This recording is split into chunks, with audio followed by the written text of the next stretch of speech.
사람들이 너를 낮추거든 너는 교만했노라고 말하라. 하나님은 겸손한 자를 구원하시리라. 죄 없는 자가 아니라도 건지시리니 내 손이 깨끗함으로 말미암아 건지심을 받으리라.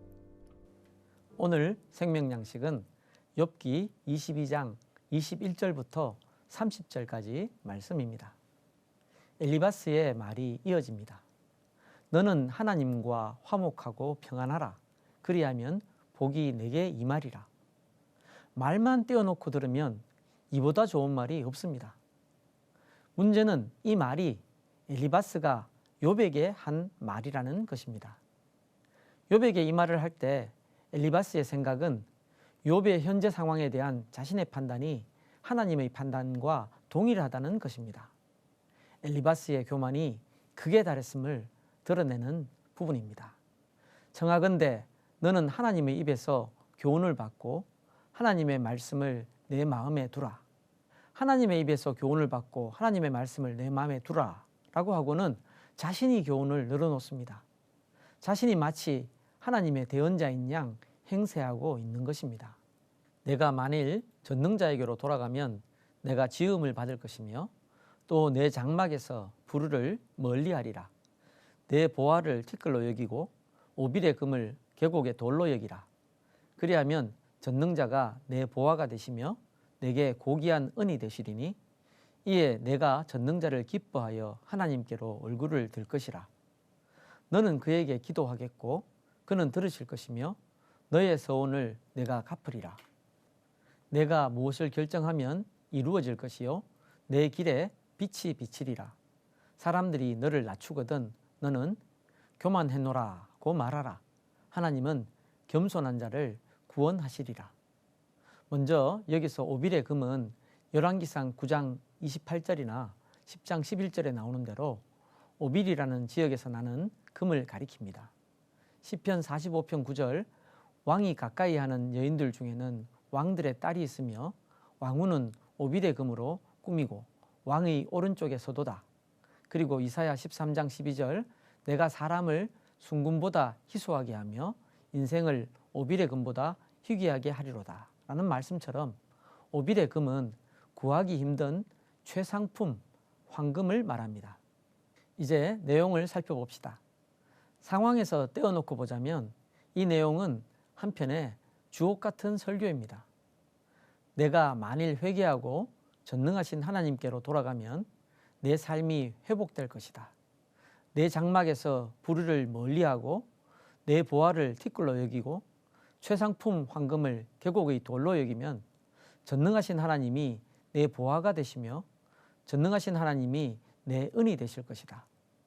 전능하신 하나님을 기뻐하여 하나님께 얼굴을 들고 하나님께 기도하라. 그러면 하나님이 들으실 것이고 내 서원을 이룰 수 있을 것이다.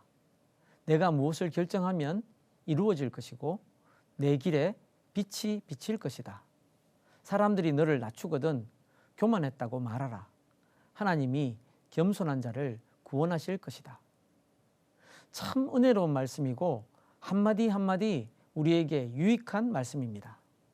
문제는 엘리바스의 이 설교가 청중을 전혀 고려하지 않은 설교라는 점입니다. 설교를 준비할 때 고려해야 할 요소 중에 중요한 한 가지가 바로 청중입니다. 아무리 좋은 내용의 설교라도 설교를 듣고 있는 청중에 대한 이해나 배려가 없이 선포되면 하나님의 말씀의 능력이 나타나지 않는 설교가 될 수 있습니다. 그런데 엘리바스의 말은 설교로 치면 청중을 전혀 고려하지 않은 설교라서 설교가 아니라 부적절하고 무의미한 허튼 말이 되고 만 것입니다. 욥이 언제 그리 불의를 행했습니까? 욥이 언제 그리 재물을 밝혔습니까? 아들 7과 딸 3이라는 자녀의 복을 누리고 양과 낙타, 소와 암나귀 그리고 수많은 종을 거느리고 살아 동방 사람 중에 가장 훌륭한 자라 일컬음 받으면서도 자녀들이 잔치를 끝내면 혹시 죄를 범하여 마음으로 하나님을 욕되게 하였을까 염려하여 아들들의 명수대로 번제를 드렸던 경건한 사람이 바로 욥입니다. 심지어 하나님께서 온전하고 정직하여 하나님을 경외하며 악에서 떠난 자라고 칭찬하시는 욥에게 할 설교는 아닙니다. 까닭 모를 고난으로 재산은 물론 자녀와 건강까지 다 잃고 이제 죽음을 목전에 둔 욥에게 할 설교는 정말 아닙니다. 적절한 상황에서 적절한 대상을 청중으로 했다면 명설교가 되었을 텐데 청중을 고려하지 않고 자기가 가진 평소의 신념을 늘어놓은 상황이 되니 명설교가 아니라 부적절하고 무의미한 허튼 말이 되고 만 것입니다. 경우에 합당한 말은 아로새긴 은쟁반의 금사관이라 슬기로운 자의 책망은 청종하는 귀의 금고리와 정금장식이니라. 슬기로운 자의 책망은 청종하는 귀의 금고리와 정금장식이라고 하셨습니다. 청종하는 귀가 없는데 쏟아놓는 책망은 문제를 푸는 것이 아니라 오히려 관계를 닫게 만들어 버릴 수 있다는 겁니다. 그렇다면 청종할 귀인가 여부를 어떻게 알 수 있을까요? 달리 말하면 어떻게 청종하는 귀로 만들 수 있을까요? 상대에 대한 관심과 그를 위한 기도가 그것을 가능하게 한다고 생각합니다. 기도로 준비하고 성령 충만 가운데 권면할 때 우리 말이 경우에 합당한 말, 아로새긴 은쟁반의 금사과처럼 고귀하게 된다는 겁니다. 죄 없는 자가 아니라도 건지시리니 내 손이 깨끗함으로 말미암아 건지심을 받으리라. 아이러니는 뜻을 강조하거나 어떤 결과를 끌어내기 위해 자기가 하려는 말과 반대되는 말을 해서 숨겨놓은 의도를 쉬 드러나지 않게 나타내는 표현법을 말합니다.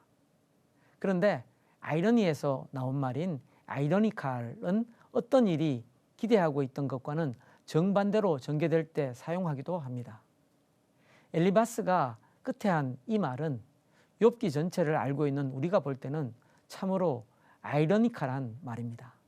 엘리바스가 이 말을 할 때는 욥이 회개하면 회개로 깨끗해진 욥의 손을 통해 심지어 죄가 없는 자가 아니라도 즉 죄가 있는 사람이라도 용서를 받게 될 거라는 의미였습니다. 그러니까 엘리바스가 욥에게 회개하라고 권하는 말이었습니다.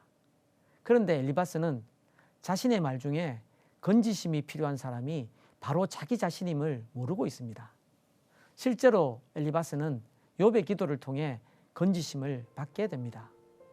욥의 기도를 통해 건지심 받을 사람이 자신인 줄도 모른 채 욥을 보고 회개하라고 했던 엘리바스처럼 상대를 고려하지 않고 말을 해서 문제를 일으키는 사람이 아니라 경우에 합당한 말로 다른 이들을 격려하고 세워주는 우리 모두가 되길 바랍니다.